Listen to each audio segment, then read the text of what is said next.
and gentlemen, here we have the very next segment, which is on a technological shift, the impact on retail. Because as we know, when we have our smartphones and we are doing all the shopping for online from the e-commerce websites, that is going to create an impact on the retails out there, right? So to speak about it, it is really vital to understand on how different retail companies leverage the advancements in the technology to improve customer experience and provide hyper-personalization. So this is going to be a panel discussion, and let me invite the panel first. Let me start with Mr. Venu Gopalakrishnan, the founder, CEO, and chief strategist of Litmus 7. Let's invite him with a big round of applause. So here we have Mr. Venu Gopalakrishnan. And up next, let me invite Mr. Rohit Ramanand, the Vice President, Engineering, Walmart Global Technology. A very well-known name to all of us. And let me invite Mr. Jitendra Chougala, the Associate Director of JCPenney. So huge in the market, ladies and gentlemen. Here we are going to start the panel discussion. And I should also invite the session chair. We have Mr. Sumesh K. Menon, the founder and Managing Director of Ven's Business Solutions. And over to you, sir. So here we start a panel discussion on the technological shifts, the impact on retail.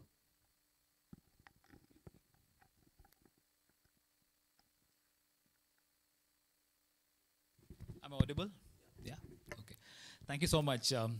Really interested to be in this wonderful panel, which is kind of a powerhouse of retail in India. We got the who's who of retail in India.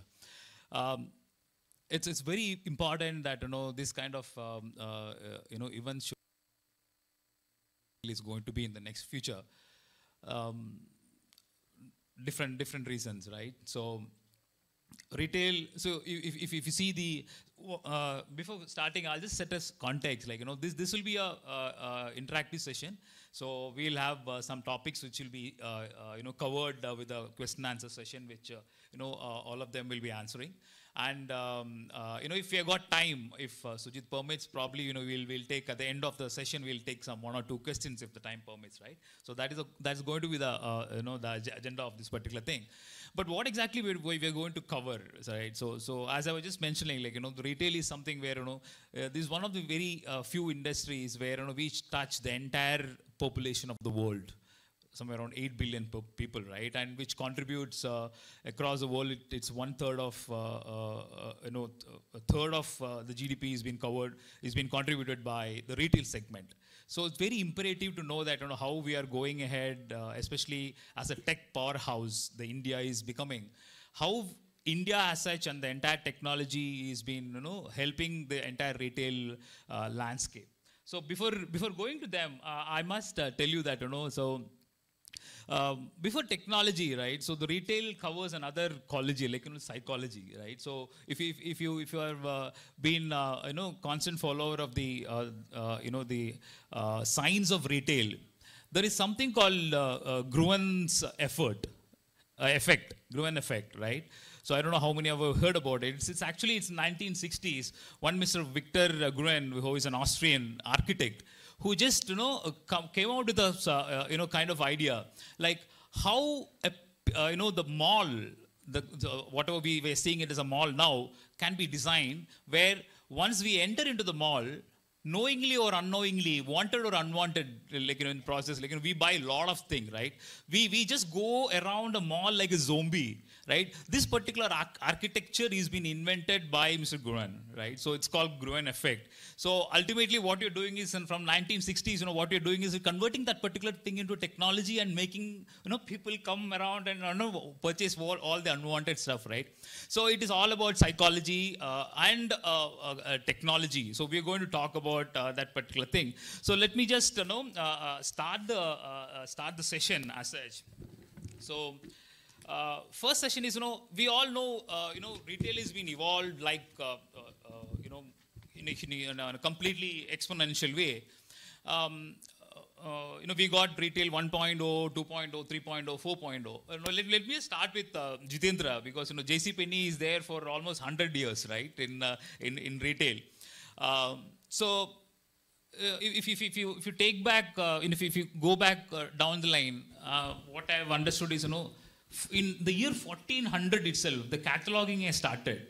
JCPenney is, more were into more cataloging in the initial stage, and after that they converted, into a store and into technology space. So how you are seeing the shift from through these years, how the the industry as such has changed? Can you just throw some light on it?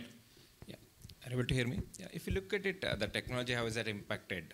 And if you take the technology has been impacting retail space for last, say, 50, 60 years, and retail and supply chain and logistics are closely related. So the advancement in technology in retail started with the advancement in supply chain systems.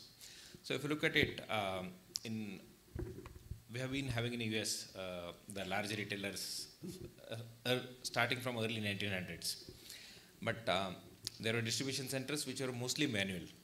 So what you send the goods to stores every day or every week, that was all manual. The stores would put in a request, they would send that one, which was error prone also, and it would take time also. That's where when the technology automation started, where DCs started implementing process automation in terms of that, where you had automated sorters.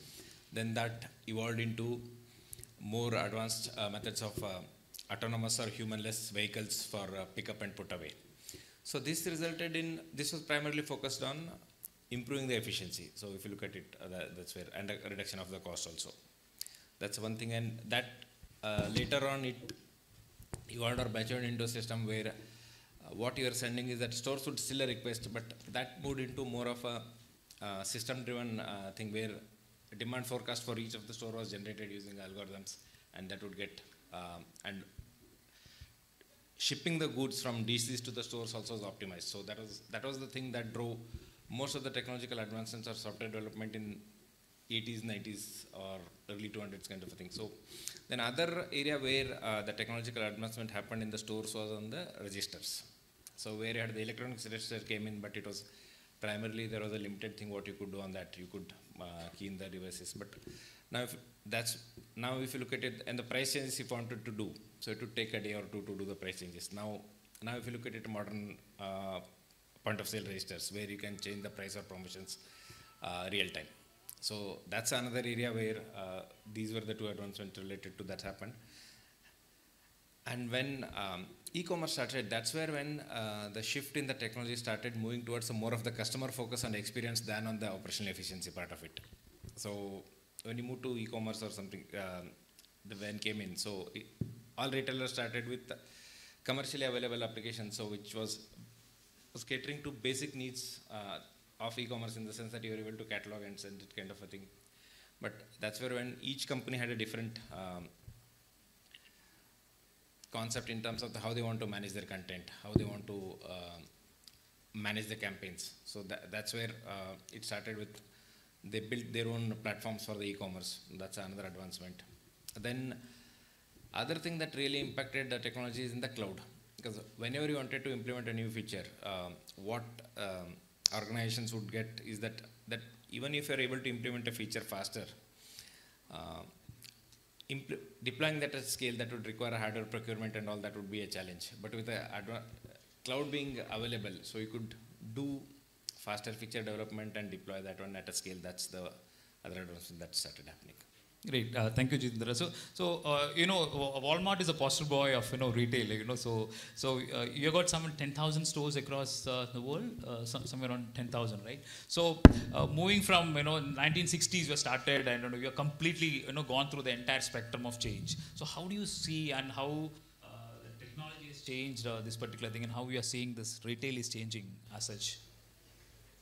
Yeah, I think Jitendra touched upon a number of the evolution from how we kind of went from one stage to where we are today.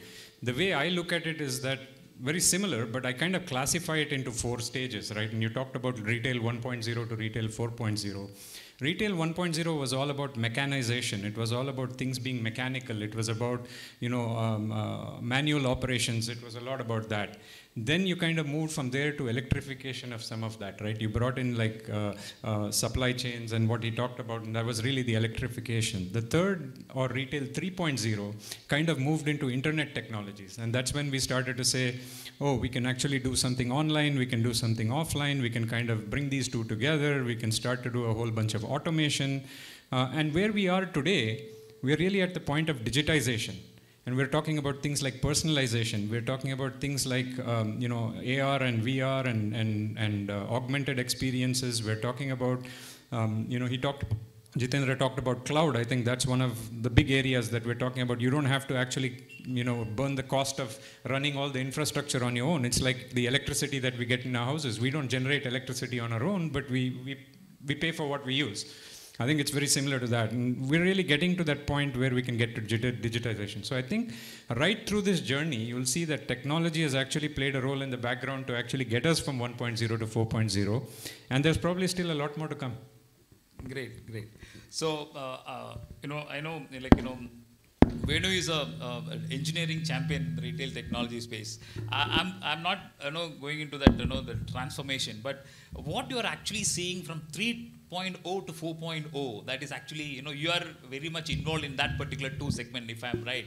So, do you see, how the transition happening in the overall retail landscape, Venu? Yeah, so Jitendra touched upon the evolution part of it, and then Rohit kind of taken it to the next level, and probably the next level that retailers are looking at, and also some of the product companies as well in the similar spaces, related space of retail, especially on the customer experience domain. The way that I see is today retail works from a point of view of selling better. As in when somebody is out there trying to buy some stuff and search for some stuff, retailers wants to sell more, how to convert that person as quick as possible, and that's the KPI on which the retail today runs. But I think the world ahead of us, the way the time has come where we started looking at how consumers are now thinking about it, feeling about it, and what their experiences are. So there's a great amount of traction. Every retailer now is putting on the floor for the users is like, I know you sort of stuff. I can better serve you kind of an attitude. So now that need to be taken to the next level. As the next level is, can I actually help you by make the right decision? So the future of retail from that point of view is retailers slowly shifting, and actually it is an accelerated shift, not a slow shift. As to, can I help me as a retailer? Can I help the customer make the right decisions rather than pushing the product as is? Absolutely, Venu. So you're right. Taking a cue on that. So nowadays, retailers are not only selling products, but they are servicing customer experiences. That is a point where we are going. On the same front, so if you go into the next topic of the 4.0, which omni-channel retail solution. So everyone is talking about omni-channel retail solution, and there are different views. In fact, when I was talking to one guy, regarding the omni-channel, he was mentioning about marketplaces. So they know the omni-channel as once if you are there in all the marketplaces, you are in a omni-channel space. But in different way, multiple channels integrate. So in the major industry, players like you, Jitendra, let us start with you. So what exactly, how the omni-channel is reshaping, and what is the kind of omni-channel strategy JCPenney has adopted, so that you are moving into the 4.0, or you are already in the 4.0. Yeah. Look at it, omni-channel is a necessity now. It's no more an option for any of the retailers, and especially with the COVID thing. So some of the customer behavior has changed with that. So what customer is, or that what we are looking at is that same experiences across channels, be it a physical store or your desktop or a mobile applications. So that's something is customer should get the same experience across all the channels. That's one part of it.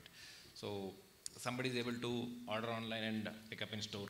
That's something is most of the retailers have implemented now, and it's not, which was a novelty some time back, but it's there. It has become a regular feature. Similarly, you do buy online and return in store. That's another thing. What you do from the omni-channel perspective, and your experience across all channels also is same. Like earlier, when you look at it, the content used to be different for the depending on the device types. On the desktop it would be different, and on the mobile devices it would be different. But now that's merging. So you have a seamless device experience. Then other next part in that is omnichannel is that how you get the same experience in both physical and digital worlds. So that's where your augmented reality and virtual reality would come into place, where customers are able to experience the store in the digital world also. Good, great. So we are talking about the omni-channel where probably we got multiple stores and different multiple digital experience. So how, in your view, Rohit ji, how Walmart is handling this behemoth activity on this particular front? Yeah, I think we are definitely putting a lot of effort into blending the physical world with the digital world. I think that's definitely something that's on top of our radar. We believe it's a competitive advantage as well as a strength. From that standpoint, if you look at data, it says that almost in the US, almost 90% of Americans live within a 10-mile radius of a Walmart store. That's a very powerful piece of data when you go look at it. And so it really means that we can offer the convenience to our customers that they're looking for. And Jitendra talked about whether it's a pickup, whether it's a delivery, whether it's we've even started like an in-home delivery where there are, people coming in and kind of stocking your fridge also with the items that are actually there. So that's one thing. The second, when you think of it, is just about choice, right? Like you got to leave it to the customer to decide how they want to shop with you and offer everything that you can offer, with that kind of variety to the customer. The third is really, we touched upon it a number of times, but it's personalization, right? People really want to, it's not like, what we've done a lot of is somebody who bought this also bought that. But the question is, does anybody know what Rohit really wants to buy? And really get to that level of personalization that you can say, hey, this is what Rohit has done in his history, and this is what Rohit is really interested in, and look at all the signals that are coming in for Rohit from all the different corners that you can get this data, put it all together, and then say, this is probably what Rohit really wants to buy. As against, if Rohit bought a television, he may want to buy something else related to that. And then you talk about speed, right? Now I talked about 90% of the US population within a 10-mile radius of a Walmart. With what we have between the physical world and the digital world, we can start to offer models of shipping from the stores, right? Where we can always get the items to a customer much faster than and what they're really looking for in terms of speed, as against trying to ship it from a distribution center all the way to their homes, which could be like cross country. And lastly, I think they're definitely looking for price as well, right? And we touched upon prices being real time and stuff like that. But I think customers are really price conscious, and Walmart really prides on everyday low price. So at the end of the day, we want to make sure that the price remains consistent across your channels. Price remains, if something changes in the store, it changes online at the same time, and you can't do any of that without bringing these two worlds together. Absolutely. So what you're saying is you are actually pampering your customers, giving more convenience wherever they go, right? So Venu, I'll just put this question in a different format for you. See, if you take an Indian scenario, I'm sure there are a lot of e-commerce players here, probably aspirants of e-commerce. Many only e-commerce players are getting into omni-channel by creating some experience centers. Say for example, Lenskart. Those kind of retailers are putting experience centers where people don't go to buy but experience, then still they can leverage the e-commerce space. So what is your take on this? How only e-commerce players can also leverage the omni-channel space? It's a very loaded question. I can't speak for those brands who's gone into those kind of experiences, but then the philosophy or the hypothesis behind that whole transformation, that is something that I'll be able to talk about. In this case, I would say we are frantically, the industry where it stands today, it really doesn't have much of a clue in terms of what we really need to do, and they're trying to do everything possible within the limits of the technology that it allows or it makes them do. Now, the fundamental aspect, whatever that we want to do, technology is one part of it, but the other part is, technology needs to know the consumer. So, the device-based experience when you give it, it gives you an augmented reality or those kind of things, which is fine. That satisfies one part of it, but then being able to sensitize the need of the consumer, like Rohit said. Just because I bought something, I shouldn't, you shouldn't be suggesting some, idiotic recommendation. So to get to that, you need to the retailer should be gaining the larger share of life of that person beyond the need that he is actually posting. So the larger share of that entanglement with the consumer is something the world should be looking forward to. And from that experience part, again, to drive those kind of things, you need a lot of preparation to be done, as in, you need to know, it's not just about the data of that person. I mean, it's not about the wish that this person has expressed. Beyond that wish, giving the context to the whole topic, I mean, of search. Like Rohit said, if you're buying something, there are a lot of related stuff. I mean, he's buying this for completing the wish spectrum that he's actually chasing after. So you're buying a car today, it's probably because you have somebody who is handicapped, and therefore a lot of other stuff you also need it along with it. That understanding doesn't come to the retailers today, because digital side of whatever amount of personalization you do, you're not doing an advanced clienteling. In the store, when you're walking in, the way you're dressed up, what you carry, all speaks a lot of stuff. That's called dark data. A lot of data is available which is unknown to the digital world today, because it's an agent. Digital is nothing but an agent sitting on the other side whose mouth is sipped. And there's nothing. I mean, it's 7.2 billion people in the world. I mean, when they come to the template, they get the same experience. But it has to go beyond that. Now, that is going to throw up a lot of other challenges in terms of personalization. I think I'll stop it here, because otherwise it's going to go for a long time. Yeah. Yes, Venu. So now we all talked about how these retail landscape is changing, especially on the the omni-channel space, and how the convenience is provided by the retailers to the customers.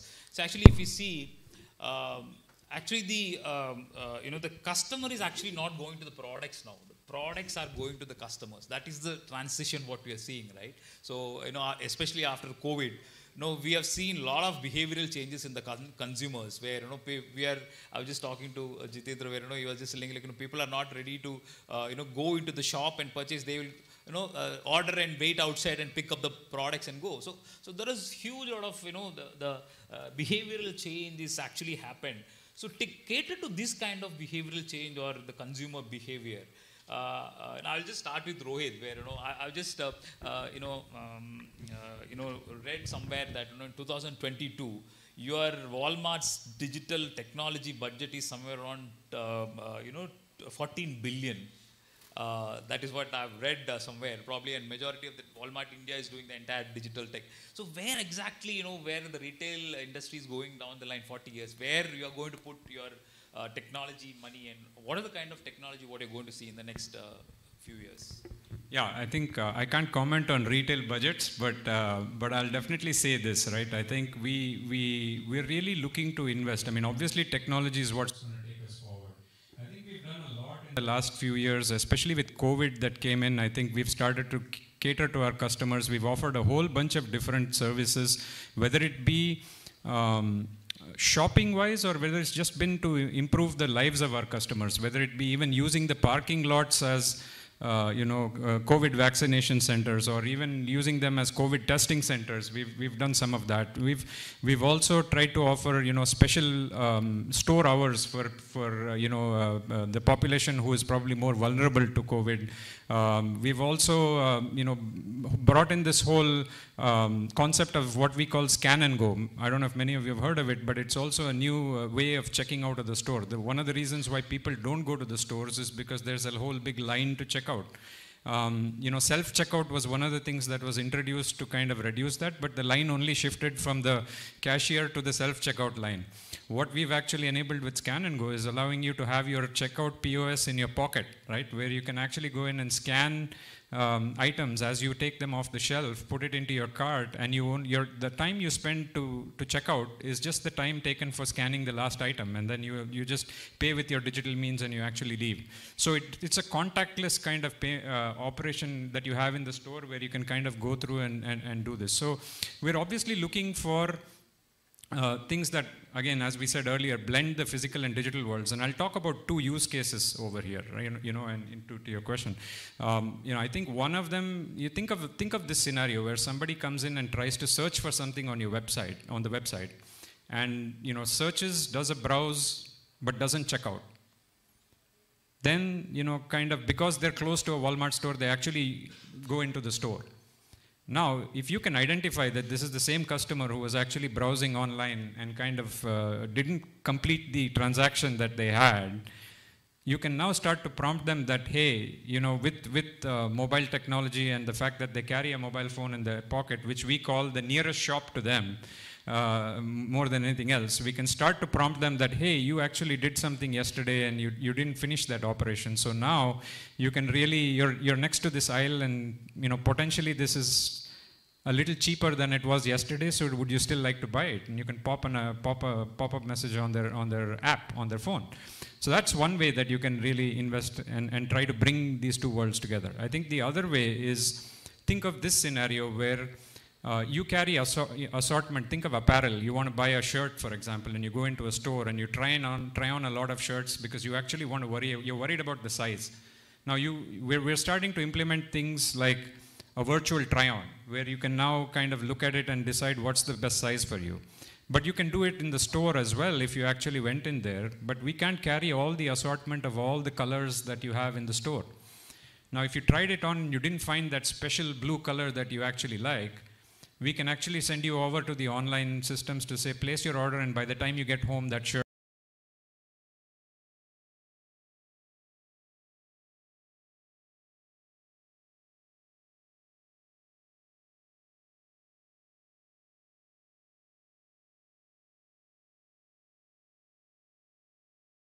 should actually be at home. That's the power really of whatever technology we're investing in. And customers are not able to buy online because they don't know how it would fit them or that how it would look like. If you take a skincare products or a makeup products, then how that would appear, that looking at the shade you will not be able to do. So that's something what we are working on, is that vintage, that where they are able to try on that. And other than that, based on their, if you want to analyze their skin tone or recommend products based on that, you pose a set of questions, and based on that recommend products to them. So then they can try on that and they can decide whether to buy that. That's something what we are working on. Okay, so personalization is what, okay, fine. So Venu, I got another question for you. So basically what you're seeing is, you know, the customers are becoming more and more choosy, right? You know, retailing is also becoming more of a value-driven system, the storytelling or the experience. And we are seeing a lot of hyper-local, delivery process, everything is happening. So what it actually means is the selection of the customer by a retailer is becoming more and more choosy in another way. And the personalization is completely changed the whole scenario. I'm sure your pet subject is personalization. So can you just throw a light on, like, you know, where actually the personalization is taking the industry? And if you could also touch upon the privacy aspect, because that is where people are more concerned about. Like, you know, our data is there with all the retailers, right? So how, what is your take on it, on extra hyper personalization, what's happening? Okay. If I have 5 minutes, then yeah, of course you can. You got time. So if you really look at the subject personalization, so something to be really looked at, as personalization always existed, even during those times when we are doing barter system. So in the physical realm, it always has been there. And now when we are talking about digital personalization, now the physical personalization had a lot of advantages in terms of the store guy or the owner of the store knew each of their customers very well. And so that means it is not just the data that he was exchanging that was the reason why the store owner knew that customer. It's because of the experience layer that is bound around the data which was there at that time. So now if you take that same thing into the digital space, I don't see that happening. The emotional aspect of it, the experience aspect of it, it is all isolated and fragmented. Just to give you an example, I mean, say somebody who goes into JCPenney, the person looks into a certain, merchandise, I mean, say apparel, and goes to Walmart. There's no data exchange that happens between these two people. So now, if you really look into the other aspects, say 10 years back when the network was 2G, have you ever thought about personalization? There was no damn personalization technology at that time. The 2G became 5G, we are talking about all personalization today. Now what happens, 5G becomes 12G. So the data transfer rate, the evolution of technology from that side is a major contributor to, it actually makes you think well. Now the other aspect that I was talking about, the evolved customers, they are now sensitive of their data and so on. So the moment you wanted to understand the consumer little detail and empathetically, that means you are touching his private, very, very privacy space. So that means your ability to hold that data, it counters the GDPR, CCP and GDPR and kind of regulation. And also if you look at the technology on the other side, Web 3.0, if you really look at it, wherein internet is trying to empower the consumer to own their data and so on and so on. So if you draw lines from all this, a trend line, it essentially says the data has to be with the consumer, his experience has to be with the consumer, and he or she now should be able to interoperate between platforms. So I think the world where it is emerging to is eventually, the world, there is going to be something that's going to come up, if not today, maybe tomorrow. Regulations will be there wherein consumers are going to hold this data, and retailers are actually now is in a much better place to understand that real experience that he is adding to his own journey of shopping. And also keep in mind, retail is only at the last leg of a wish fulfillment spectrum. Retail as such is, that's not a domain in my sense. I mean, it is more of a wish fulfillment or need fulfillment. So I want to go to Ladakh is my wish, but on that wish, I wanted to buy a boot, or I need to buy a bike, and all that stuff then happens. So connecting this wish to that particular retailing and persisting that across various different platforms, I think that's the way I see personalization going to evolve. It's not easy. It's not something that's going to happen tomorrow, day after. Now, if you look at metaverse, that's what they're saying. I mean, you can have different entities anywhere else, and then the intelligence that the consumer has it here when he walks into another dimension of metaverse, he can actually travel it. But then again, it's another trap because it is owned by somebody, and then so all that problem. So I think the time when the Web 3.0, the philosophy behind Web 3.0 really comes to the power, the way we look at personalization is going to change. And that's the time consumer is really going to be in power. So, I don't know whether, I deviated or not, but I think the core of what drives personalization is that for the future. Definitely, I got your point. Just before going to Rohit and Jitendra, one quick question.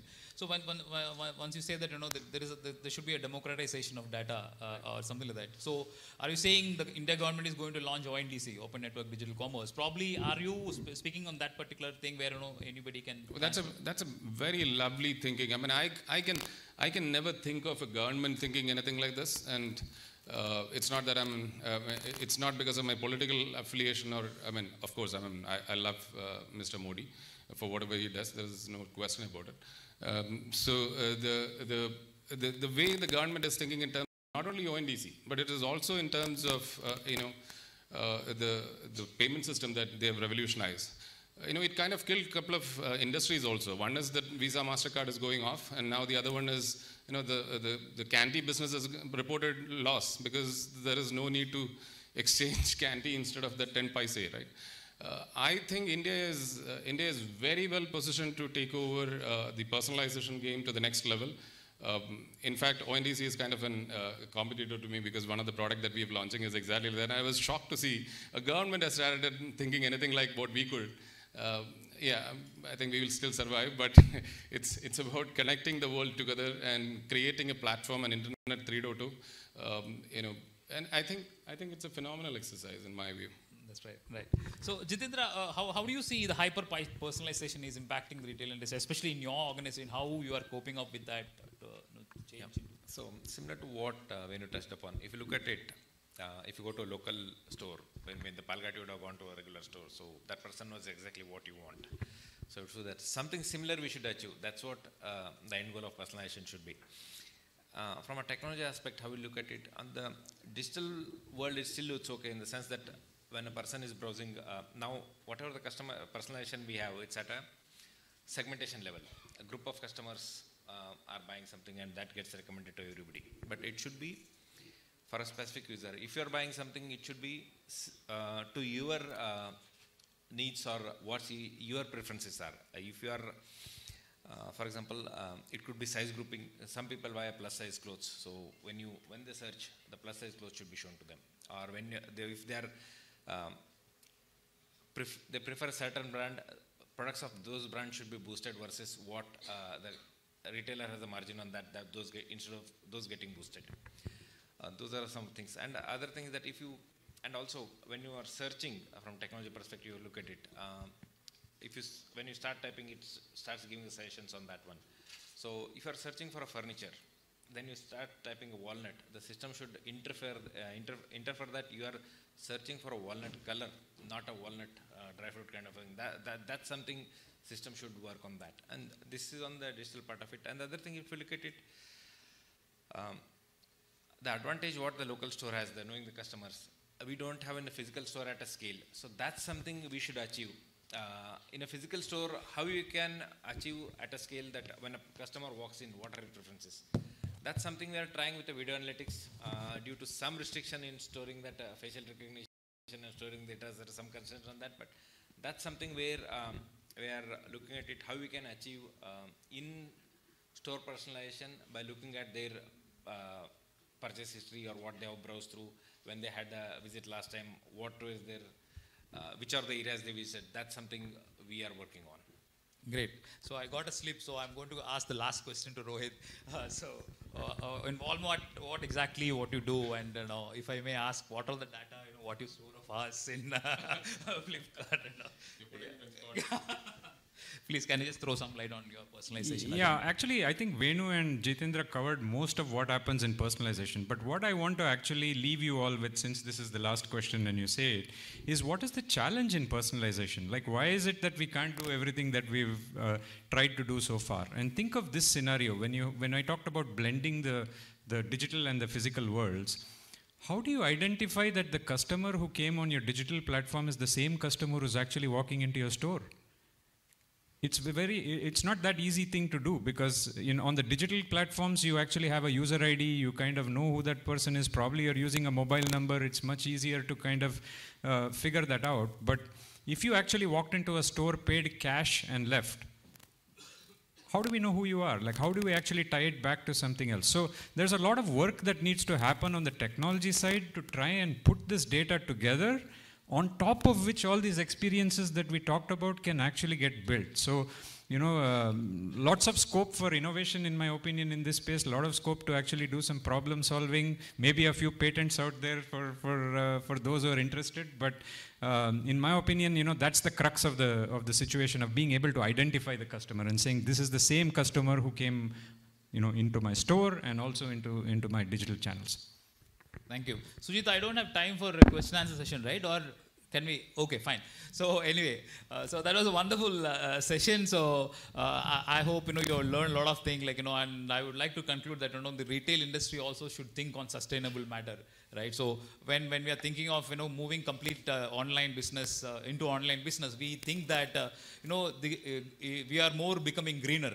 But there was a study in 2016 by the Delaware University. It says that whenever we do home buying, you are adding up that much emission as what you actually go and directly purchase. So there is no change. So we should think on that sustainable angle also, because we are moving into that area. Thank you so much, all the panelists, for a wonderful inciting session. Thank you for the session. Thanks. Thanks a lot.